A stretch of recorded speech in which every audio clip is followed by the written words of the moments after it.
Now available in paperback and coming to Kindle Unlimited. John Haynes, Dark Succubus. The man who rules the world is tempted by a sultry succubus in this all-new John Haynes series adventure. Get John Haynes, Dark Succubus in paperback or pre-order on Kindle Unlimited today. This weekend, I heard Kevin Feige's plans for the X-Men, and after hearing Kevin Feige's plans for the X-Men reboot under the MCU, I'd rather the X-Men stay over at Fox. Now, your Kevin Feige's plans for the X-Men have a whole bunch of virtue signaling because he plans to derive from the source material and is considering casting acclaimed actors Giancarlo Esposito as Professor X and Denzel Washington as Magneto. And while I love the work of Giancarlo Esposito in things like School Days and Bakersfield PD, and I love the work of Denzel Washington in classic black films like Malcolm X, I just don't want to see those actors portraying Professor X and Magneto. Now, while the story of the X-Men is inspired by the missions of Malcolm X and Dr. Martin Luther King Jr., under the vision of its creator, Stan Lee, I would rather see the X-Men stay true to the source material of the X-Men, because when it comes down to the MCU, one of the things that has it having so many fans is its efforts to try to stay true to the source material. Now, the first 4 or 5 films in the MCU under Kevin Feige's leadership did a great job of making an effort to stay true to the letter and the spirit of the Marvel Comics. It came from Iron Man in 2008 was literally like a David Michelini and Bob Layton comic book come to life. Captain America, the First Avenger, captured a lot of the spirit of the Golden Age Captain America comics. Thor was like the Thor comics. The Incredible Hulk, for the most part, was like the Hulk comics. And the Avengers was literally like panels of John Byrne and George Perez come to life. And that was the strong point of the MCU. However, in later years, there has been this effort to derive from the source material, and that has led to the quality of MCU films going into a bit of a nosedive. And I noticed that with your Captain America Civil War to a point, seeing the start of this decline, and this decline is really troubling when I look at later films like Thor Ragnarok, Infinity War, Ant-Man and the Wasp, and Endgame, where I'm seeing a complete deviation from the source material that it really actually started with Spider-Man Homecoming, and this actually continues to get worse, and instead of these films trying to make an effort to stay true to the quality of the films to the point where they translate comic books, we are getting efforts to try to rewrite the narrative of these Marvel comics to fit within the social justice narrative. And this forced diversity casting fits right within line with the dysfunctional state of Marvel Comics right now, and that dysfunctional state could lead to the decline of the MCU and possibly the first couple of box office failures, which I predict might possibly happen as soon as Eternals. And when I look at what they're doing with the X-Men, it's not something that I see as a positive, because to say you're going to change the ethnicity of Xavier and Magneto changes their story, and when you change, again, a character's ethnicity, you change who the content of their character. And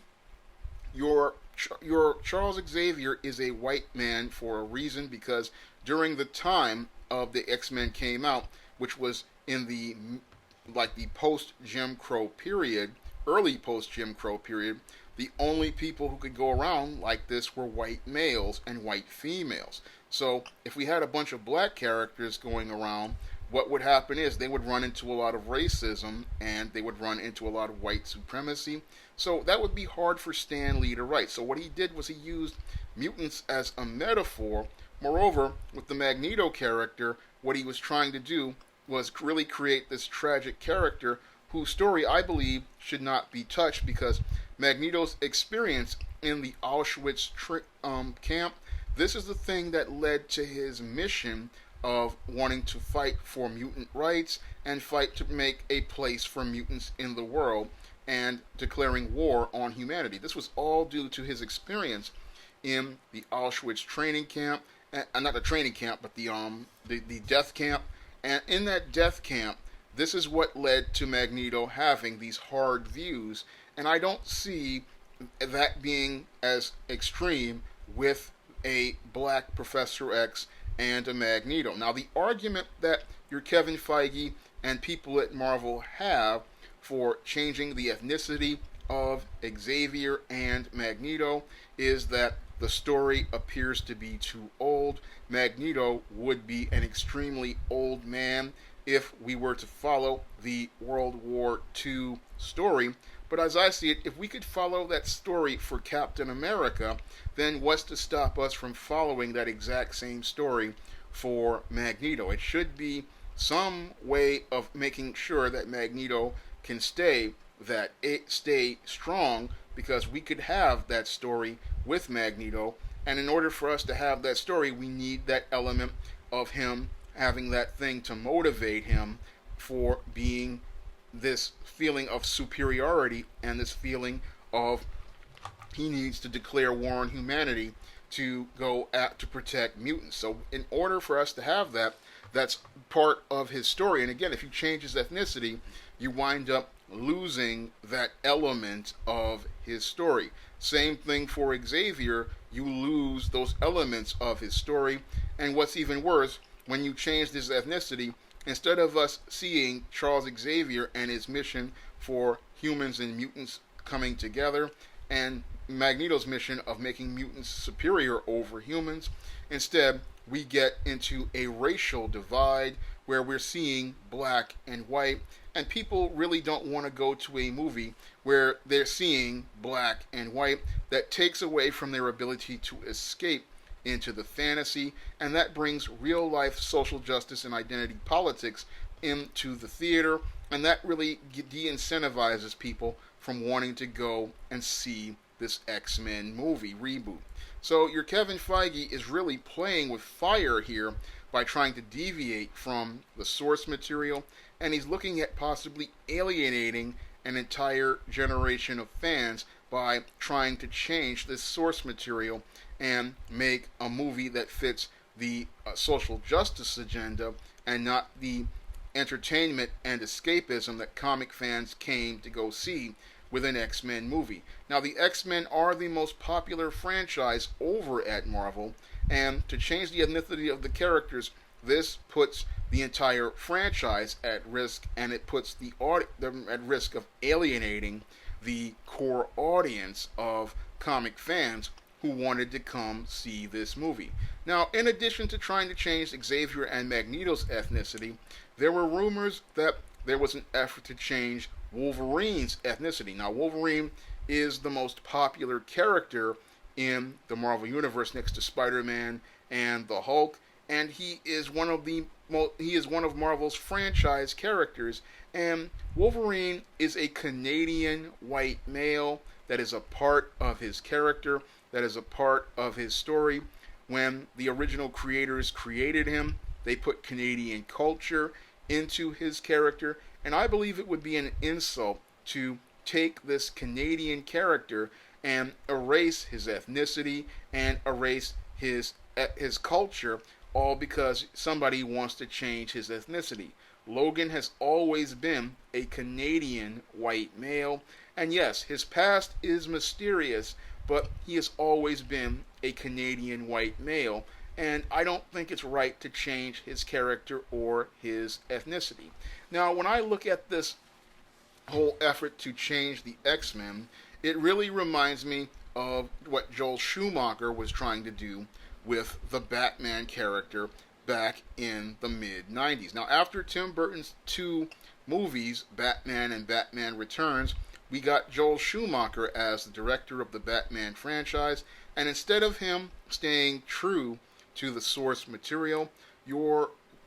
Joel Schumacher decided to derive from the source material, and he decided to change those characters to fit his vision. And his vision was a lighter, campier Batman, but most people wanted that dark, brooding Batman from the first two Tim Burton Batman movies, and they wanted that Batman from the animated series voiced by Kevin Conroy. They wanted that dark, brooding Batman, not this campy, lighthearted one, which was played by Val Kilmer in Batman Forever, nor did they want the super campy, goofy Batman portrayed by George Clooney. And I believe that if they take the X-Men, Marvel's top franchise as related to movies, comic books, and merchandising, and deviate from the source material the way Kevin Feige is planning, Kevin Feige is going to become as reviled as Joel Schumacher, because when you take iconic characters like the X-Men and you decide you're going to change those characters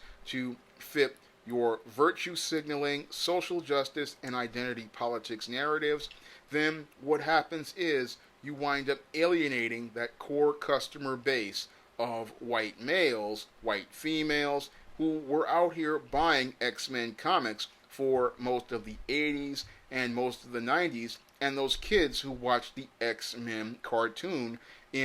from 1992 onward. You have a big group of people who were watching X-Men 92, X-Men Evolution, Wolverine and the X-Men. You have a customer base here ready to spend money, but because your Kevin Feige is so caught up in pushing social justice, he doesn't see how he's getting ready to alienate that customer base by trying to cast based on the color of people's skin and not the content of their character or the quality of their acting. I want to see a Professor X just like we just recently had in the 2000s X-Men movies and the 2010s X-Men movies. Characters who are trying to get closer to the original character designs, and what I really want to see Kevin Feige give us is an X-Men that looks like the X-Men come to life from a comic book on screen. If he could give us that with Iron Man, Captain America, and the Avengers, then why can't he give us that with the X-Men? Why do you want to give me some social justice knockoff version that really isn't the X-Men? And why do you want to try to give me something that just doesn't fit what I read in the comics? That's the critical question I would ask Kevin Feige if I had to sit down with him face to face, because it's looking to me again like he's getting off course and he's headed down your Joel Schumacher's road, thinking that he can derive the source material. And because he got lucky with Spider-Man Homecoming, he got lucky with Spider-Man Far From Home, and he got lucky with a couple of films, he can continue deriving from the source material. But when people start to see derivative films that walk away from the source material, that's when they start walking away from the MCU, because they're not getting the Marvel comics come to life on screen. And when I look at this situation with your attempts to blackwash Professor X and Magneto, I see an effort to really not support black creators, because what your Kevin Feige wants to do is virtue signal by saying that he's all about diversity passively, but aggressively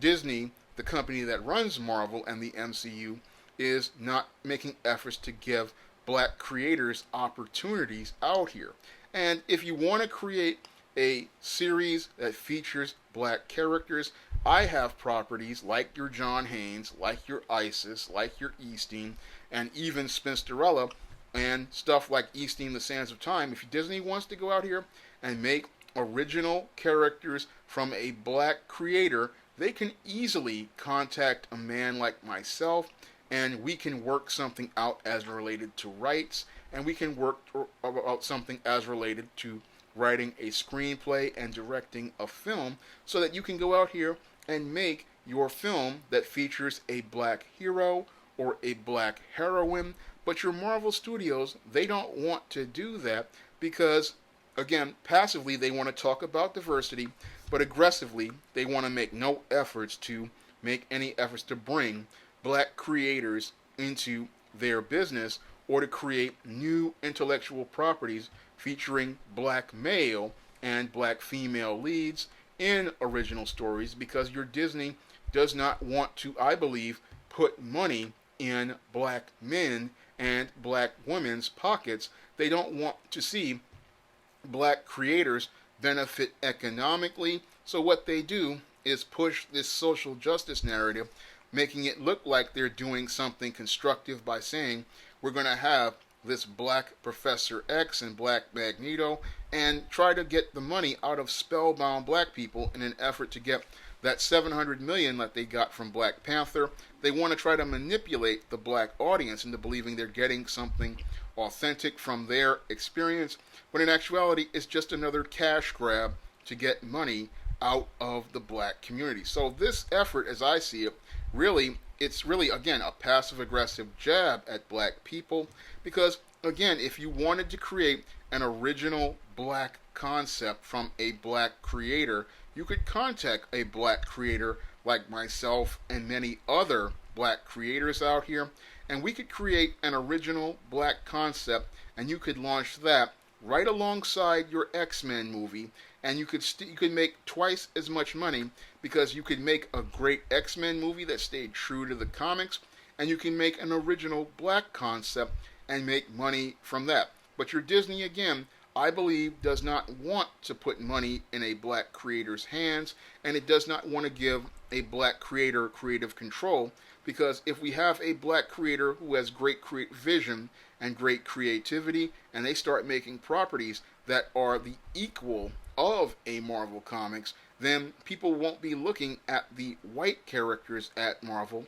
They will be looking at the black characters, and that's the thing that Disney does not want people doing, looking at original black characters from black creators, because when people look at original black characters from black creators, this is the thing that really refutes the whole narrative as related to black people in fantasy, black people in science fiction, black people in manga, black people creating their own great stories and presenting their own great stories. So instead of giving us original black content, what they want to do is give us this whitewashed, blackwashed version of white characters, this blackwashed version of black characters, these reskinned black characters, and then tell us it's diversity when all it is tokenism in disguise. And when I think about the X-Men, a book that was supposed to be about mutants and humans working together, which was actually a metaphor for blacks and whites working together, and this attempt to reskin your X-Men, this really is a slap in the face to Stan Lee and his ideas about the X-Men and Xavier's mission, because instead of us seeing balanced, humanized black people, we get these white, blackwashed Oreo characters, and we get these tokens that represent white people's ideas about black people, and not a real authentic story from a black creator that presents the black experience and black culture in a balanced perspective from a black perspective. We're not getting that view of the world, and that's one of the things that we get robbed of when we get these social justice types like Kevin Feige and those at Marvel Studios and Marvel Comics talking about diversity. What they do is they rob us of the diversity of culture, they rob us of the diversity of thought, because when we look at who's writing these movies for these